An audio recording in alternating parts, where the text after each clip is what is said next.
आज हम अध्याय 3 ऊष्मा और ताप के बारे में अध्ययन करेंगे। मेरे पास यहाँ पर 2 गिलास है। इसमें मैंने एक गिलास में ठंडा पानी बर्फ वाला और एक गिलास में मैंने गर्म पानी लिया है। अगर मैं इस पानी को, बर्फ वाला पानी को टच करती हूँ तो मुझे ठंडा महसूस होगा, और इसको अगर आप टच करेंगे गर्म वाले को तो गर्म महसूस होगा। तरीके से भी बोल सकते हैं कि बर्फ वाला पानी ज्यादा ठंडा है और ये वाला पानी कम ठंडा है, या इसका जस्ट उल्टा बोल सकते हैं कि ये पानी कम गर्म है बर्फ वाला और ये वाला पानी ज्यादा गर्म है। तो कोई भी वस्तु है उसमें उसको 2 प्रकार से बोल सकते हैं, कम ठंडा या ज्यादा ठंडा, या उसी को उल्टे तरीके से बोल सकते हैं कम गर्म या ज्यादा गर्म। ये दोनों एक ही चीज होता है और इसे कहा जाता है मापन का स्तर, और ये मापन का स्तर ही कहलाता है किसी वस्तु का तापमान। तो किसी वस्तु का तापमान उसमें उपस्थित ऊष्मा के, अतः हम कह सकते हैं कि तापमान किसी वस्तु की उष्णता का माप है। अर्थात तापमान से हमें पता चलता है कि कोई वस्तु ठंडी है या गर्म है। अगर किसी वस्तु का तापमान 20 डिग्री है और दूसरी वस्तु का 40 डिग्री है तो हम कह सकते हैं कि दूसरी वस्तु प्रथम वस्तु की अपेक्षा अधिक गर्म है, यानी 40 डिग्री वाला अधिक गर्म है 20 डिग्री वाले से। अब तापमान को नापने के यंत्र जो होता है, जिससे तापमान को नापा जाता है, उसे कहा जाता है तापमापी यंत्र। आपको जब बुखार होता है आप डॉक्टर के पास जाते हैं, डॉक्टर आपका चेकअप करता है, कुछ इस तरीके का डिवाइस डालकर चेकअप करता है, जिसे तापमापी यंत्र कहते हैं, या थर्मामीटर, इंग्लिश में थर्मामीटर। और ये वाला जो चीज है डॉक्टरी थर्मामीटर है। उसी प्रकार और कई प्रकार के थर्मामीटर होते हैं जिसे प्रयोगशाला में उपयोग किया जाता है, लंबे लंबे, आपने कभी देखा होगा 9वीं वगैरह में क्लास में। और ये आपका घर में ही क्रियाकलाप कर सकते हो। इसके लिए आप कोई भी कांच का बॉटल लीजिए, उस कांच के बॉटल में उसके ढक्कन को छेद कर लीजिए, गर्म करके थोड़ा सा कोई चीज़ से, नुकीली चीज़ से छेद कर सकते हैं।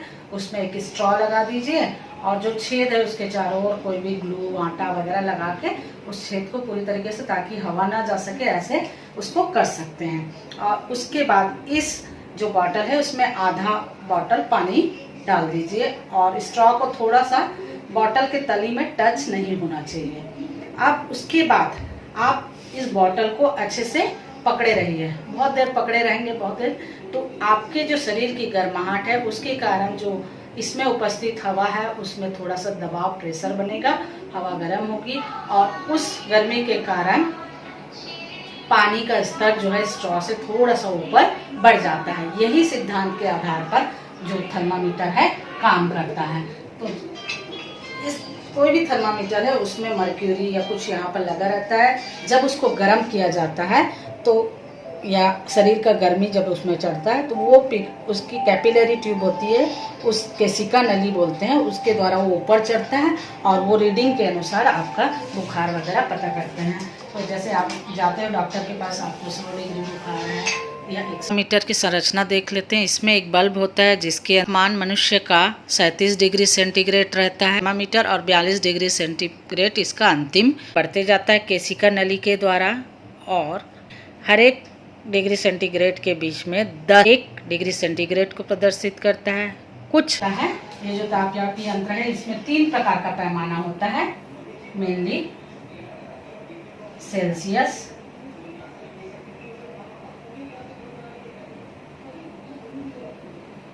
केल्विन,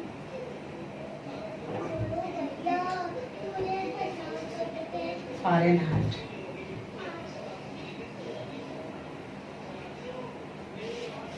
तो तापमान का जो पैमाना है ये 3 प्रकार का होता है, सेल्सियस, केल्विन और फ़ारेनहाइट। हम तापमान के पैमाने के बारे में जान लेते हैं।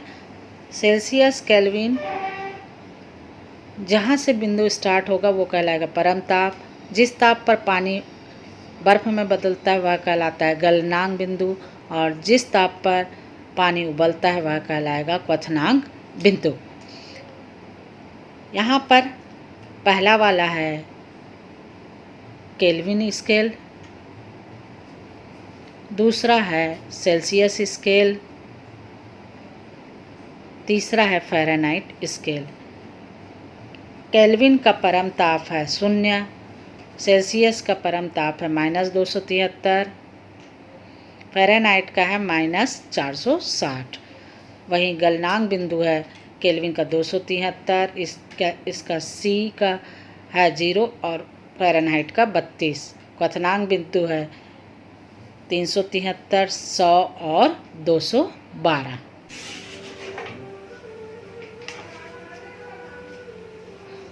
हमने तापमान के पैमाने देख लिए, सेल्सियस, केल्विन और फ़ारेनहाइट। अब अगर कोई तापमान सेल्सियस में दिया हुआ है उसको अगर हमको केल्विन में बदलना है, या केल्विन में दिया है उसको फ़ारेनहाइट में बदलना है, सेल्सियस में बदलना है, सेल्सियस के मान को फ़ारेनहाइट में बदलना है, अगर मुझे इसको बदलना है तो उनमें संबंध स्थापित, सूत्र स्थापित करना पड़ेगा। इसके लिए यहाँ पर हमारे पास एक फार्मूला है। अगर मान लीजिए यहाँ पर केल्विन को मुझे सेल्सियस में बदलना है, केल्विन और सेल्सियस में संबंध, तो केल्विन हमारा फर्स्ट तापमापी हो जाएगा, प्रथम तापमापी, और सेल्सियस हमारा द्वितीय तापमापी। तो प्रथम तापमापी का तापमान पैमाना के, यहाँ पर केल्विन है तो उसका निम्नतम बिंदु 273, उच्चतम बिंदु 373 और उसी प्रकार माइनस निम्नतम बिंदु फिर से 273 बराबर हो जाता है द्वितीय तापमापी। यहाँ पर हमारा है सेल्सियस, उसका तापमान पैमाना C और निम्नतम बिंदु 0, उच्चतम बिंदु हमारा सेल्सियस में 100 है और निम्नतम बिंदु फिर से 0।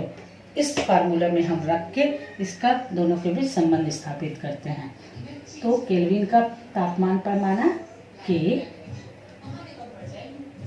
माइनस कितना है 273 बटे उच्चतम बिंदु है 373 माइनस निम्नतम बिंदु 273 बराबर सेल्सियस का तापमान पैमाना माइनस उसका निम्नतम बिंदु होता है 0,